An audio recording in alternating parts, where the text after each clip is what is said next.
मित्र ब्राह्मण मु तुमको विश्वास करी जदि मु तुमको बाहर करदेवी मत तुम मारी खाइब ना ना हे पवित्र आत्मा केबे नुह मते केमिति विश्वास करूछ मु तुमको कौन क्षति पहुंचाइबी नहीं एवं मु तुमर सारा जीवन पाई कृतदास होई रहिबी बहुत भल मु तुमको विश्वास करी बाहर करदेवी किंतु तुमको तुम शपथ रखिबा हबो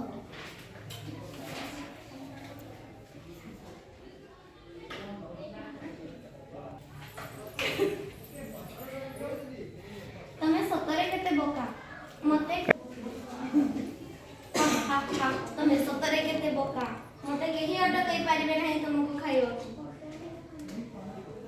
पिंजरा भितर अनेक समय रही मु भीषण भोकिला अछि निष्ठुर अकृतज्ञ पशु दया देखैबार कोन एही परिणाम ओ एहा को विचार को निया नाही पृथ्वीर एहा होछि उपाय तुमे निश्चित जणे बोका जे तुमे एक भोकिला हिंस्र जंतु को विश्वास करी कृतज्ञता आशा करूछ